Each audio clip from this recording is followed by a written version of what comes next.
Greetings, Guardians, my name is Bife here. So, Act 2 of Revenant has come out. If you somehow haven't played through the act yet, spoilers in this video. Duh. So, with Act 2, there are some bits and pieces to talk about. I think Datto already made the great point about Revenant in his video, which talks about how the game dev process is intersecting with our own experiences in-game. Basically, the story of Revenant isn't flowing as well as we want it to because it's probably something that has been done and finished before the decision was made to allow players to play through all of the story of each act in a single week at the beginning of the act. This is why it feels like a lot of stuff is just there back to back and it's a lot of going around and talking to people, and it's why Act 2 feels the way it does. This is something that's probably to be expected. We'd only start to get really concerned about that aspect of it if this is what we start to see when the time of Heretic comes, where I believe Bungie should be taking even bigger swings with the narrative and should hopefully have put this to rest because they've had enough dev time. Also, I expect a better narrative because, well, Dreadnought, Hive, and Hive God things, all that stuff's happening. Beyond that, I think a lot of my thoughts on this echo a lot of what I said about Act 1. A lot of this is Destiny's story content without any of the filler, and that's got some good and bad consequences to it. You've seen me talk about that song and dance before. If you want to hear it, go and watch my video on Revenant Act 1, but ultimately it's doing things for the better and for the worse. So I'm gonna just push on with the lore that we learned from this act and my thoughts on everything that's going on in the plot. So, with that in mind, we should talk about Eido.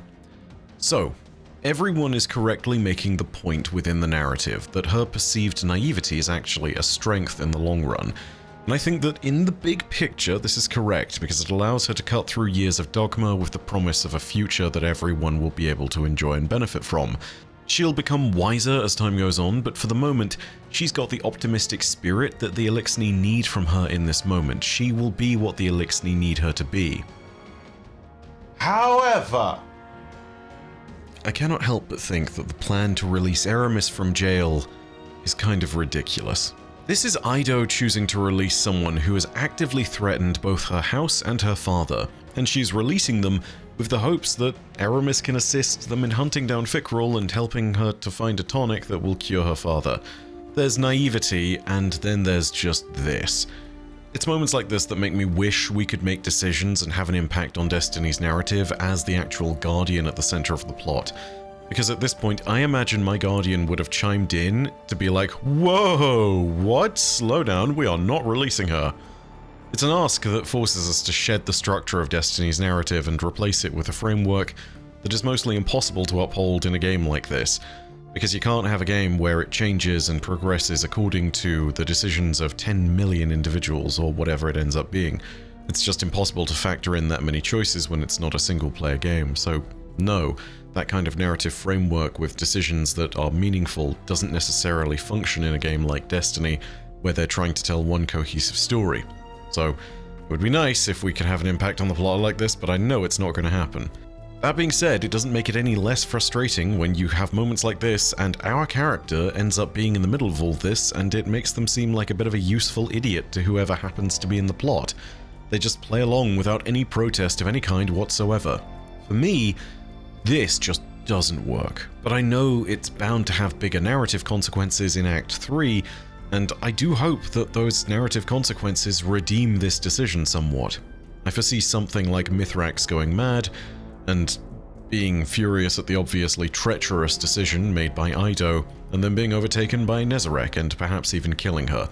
That would be the kind of narrative cause and effect, but I would also feel like, regardless, the narrative weight of a moment like that is being undermined by Eido's questionable decision-making here. The sad thing for me is that it makes Eido feel a little bit stupid. Like, don't get me wrong, she's young and she has naivety to her from time to time, but she is the scribe of the House of Light. She's not an idiot. She knows more about her people, and regardless of whether you categorize things as book smarts or street smarts, she knows more than the writing lets on. She's not this silly. So making a decision like this is based partly off of a whole bunch of character decisions that have built her up into someone who believes in the possibility that everyone is capable of doing good, but I still think there needs to be that kind of moment where that decision-making process is justified, and it can't just be for the reasons stated because they feel too weak. it feels like it's so frustrating to sit here and see stuff like this because, yeah, it doesn't make much sense. I desperately wish that we saw moments where Ido's faith was being justified.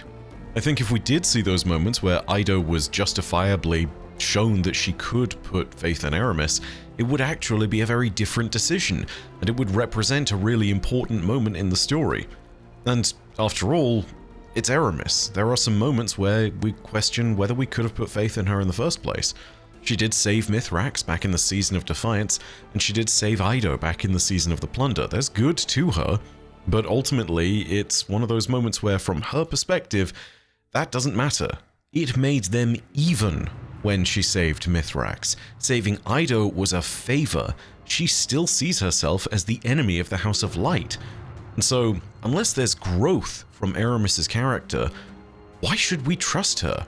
This is made all the more frustrating when you remember that you can visit Eramis in the jail of the Lost City, and if you do, she even says things like how the Vanguard offered her a therapist in her time in jail, which she completely rejects, by the way. She sees it as an attempt to reopen old wounds. I don't know if I've just not been able to get more dialogue for this to trigger. If somehow I'm missing something, then please let me know, because I really hope I am at this point, but yeah, if that was something which had been pried into more, it would have been a bit more sensible for this new story direction to play out properly, because regardless of what's happening, I think Eramis needed to have those moments where she shows genuine contrition for us as players to trust her. If that happened, then yeah, us going along with Ido's plan isn't too crazy. Having Ido herself there to talk with her, or perhaps just to see Eramis's progress, would have also solidified Ido's resolve in making such a plan happen, and it wouldn't feel like it came completely out of left field. I also feel as though part of this is because of the way that weeks worth of story is being compounded into just moments, hours worth of story. And yes, I feel like there is definitely a risk of me getting on the soapbox there of, story needs time to marinate, you know, everyone needs to get that sense of, ooh, is she going to release Eramis next week? But yeah, we're not going to go too far into that, because that opens old wounds for this community too, apparently, and I'm not gonna, I just don't have the mental time for that. The thing is that there is also a bunch of other background pressure that would make this decision feel a lot more reasonable if it was presented a bit more. The background pressure is the threat of the Eliksni being compelled by the Echo to join Fikrul's forces, and it's something that might compel the rest of the Eliksni to work together and take risks like this. This might be something of a compelling reason for Ido to do what she just did if it was presented a little bit better, but I think those risks need to be adequately displayed if they're going to be shown as a part of the reasoning process too. But I think the risks to the Eliksni generally and the stakes that are being displayed need to actually be put front and center in front of the player if they're going to be used as part of the reasoning process for Ido releasing Eramis in the first place. Like, take a look at some of the first cutscenes in Act 1. We saw a few Eliksni getting converted into Scorn on a catch. You know, that's solid. It shows the actual one-to-one process, but it doesn't show the scale of it all. Yes, we also see that Reese Reborn is under attack, but we don't see enough of the conversion. We don't see enough of the full-scale nonsense to it. I think if we had a larger look at the impact that all this is having on the Eliksni generally, it would be better, and we would be able to see that the stakes are much more justifiable. I don't know how you do this, but Destiny really needs to do stuff where it's able to demonstrate the scale of its problems, because we as Guardians are so used to dealing with one-to-one problems. Heck, even the Witness is an individual entity in our eyes, even though narratively it is very much not that. It's one of those moments where you can't adequately express that an army of things is being assembled unless you show the army.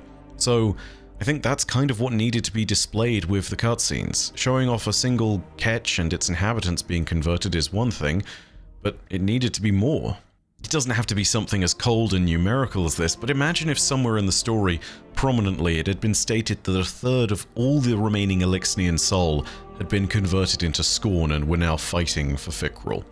That's a real point there. That puts some stakes in it. It shows the actual scale of the calamity. It puts some emphasis on the idea that there is a necessity for factions like the House of Light and House Salvation to work together at last. Anyway, the point is, I'm not convinced that this narrative choice worked in the moment, but I've talked enough about it, so let's move on to other things, like Skolas. Oh, yeah, Skolas. You remember him? Now I think it needs to be said, I remember killing Skolas back in Destiny 1's Prison of Elders, and I remember him being reduced to cinders and ash when I killed him. But animations like that are sometimes just gameplay things, so I can handwave that a little bit. What's more, we know that the Scorn can be made from dead Eliksni, so this isn't actually too narratively inconsistent. I guess I just really want to know why the hell they preserved his body, because, yeah, I feel like we should have heard about that for starters, but also feels kind of odd. Maybe it's just one of those moments where I'm not giving enough of a sort of reverence to the remains of a Kell, even if he was a mad one and, in many instances, a false one. And yeah, maybe I'm not giving enough narrative kind of credit to Skolas because, well, he hangs out at the very bottom of my raid boss tier list in the Lamau at Skolas tier. But, you know, whatever. Narratively speaking, and from the perspective of the lore, this is a really smart move on Fikrul's part, because he's trying to leverage the mythology of the Kell of Kells to draw support to his side. Those who are disillusioned with the old houses, and with the House of Light being the newest one, will see that Skolas was the last claimant to the mantle of the Kell of Kells, and will see a potential beacon of hope and unity in Skolas. And if Skolas just so happens to be supporting Fikrul, then, well, it makes a lot of sense. Surely that's where you go and you drop all your support then if you're just an Eliksni who's wandering, hopelessly looking for something to believe in.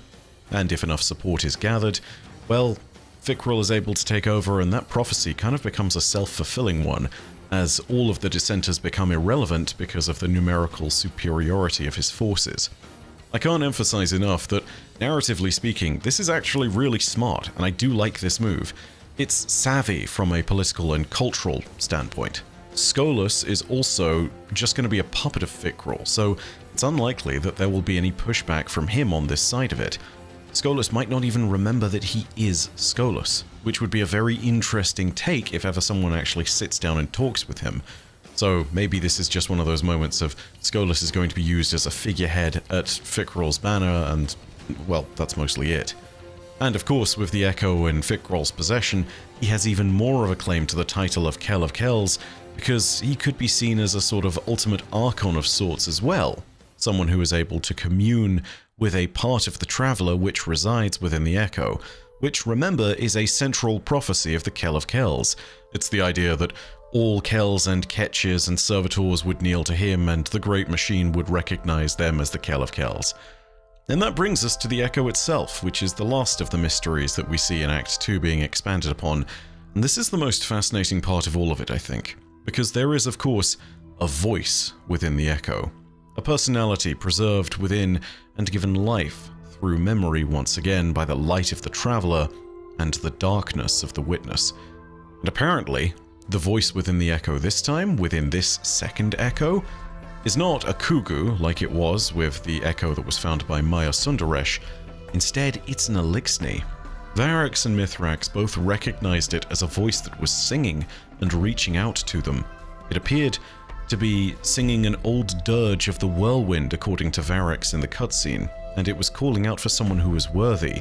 This is clearly something the Echo is doing in recognition of Fikrul and his corruption, and the idea that he is not worthy to wield the Echo itself. So it appears that narratively, we're driving for someone to claim the Echo from Fikrul in Act 3, but who that someone will be is yet to be seen. That being said, I think it's bound to be Eido. She's been seen as the prospective future leader of the next generation of Eliksni by everyone involved. That's Mithrax, Variks, Eramis, even the Spider. They're all singing the same song, and actively, whenever they're involved in all these situations, they're looking to protect Eido, not just because she is the youngest amongst them, and there is an incentive to protect the next generation, but also because she shows great promise. Even the Spider in his last moments, when he's talking to us at the end of Act 2, sits there and says, "Don't let anything happen to her." That shows you what everyone really thinks. If the Spider, the most nefarious and probably the most jaded member of the Eliksni's culture generally, is sitting there and saying, "Yeah, you keep that one safe, otherwise there'll be hell to pay." Yeah, if he's saying that, then that's kind of what everyone thinks and what everyone believes. Eramis saved her from the Lucent Hive because of this. Variks has tutored her because of this. Mithrax believes in her because he sees the old ways and believes that they can be better exemplified with the new ways that she brings. All of the people of the Eliksni point towards Ido, and I think she is likely to be the claimant. The next question is this. The voice within the echo that's singing is calling out for someone who's worthy. But who is the voice within the echo? Apparently, it's a voice that Variks doesn't recognize, but he knows that they're singing an old whirlwind dirge. The whirlwind, for those who don't know or don't remember, is the Eliksni equivalent of the collapse. Variks not recognizing their voice means that it might be a character from old Reese. But realistically, I don't want to lean too much into that point right now because I think that muddies the water somewhat. Variks might remember old Reese, but also it's fair to say that he may not necessarily have been there for so long that he was actually able to interact with everyone who might have had plot relevance. I don't want to sit there and cross out possibilities just because Variks doesn't recognize the voice. He might even have known of these people by proxy but never actually heard them speak. So I don't want us to sit there and take Variks not recognizing the voice as a reason to rule people out.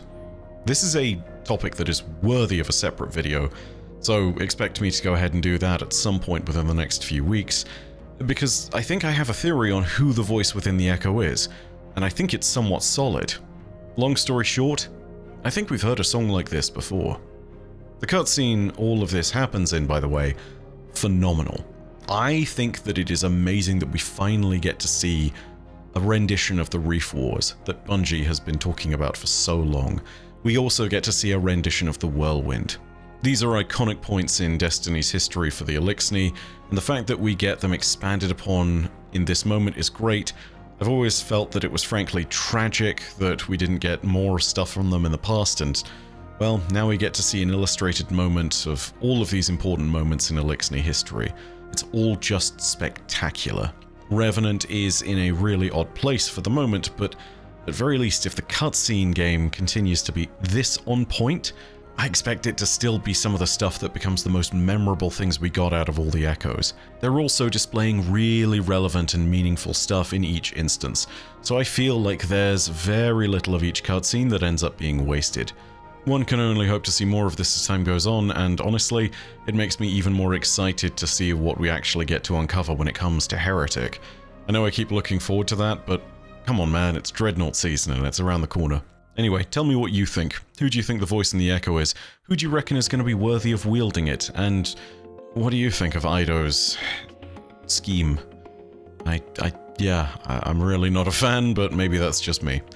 Either way, let me know what you think down below in the comments section, and for more stories from universes near and far, go ahead and hit subscribe and the bell next to subscribe to turn on those email notifications. But as per usual, know that your viewership as always is quite enough for me, and that in the meantime, my name is Bife. Perodacia ad Astra. I'll see you, Starside.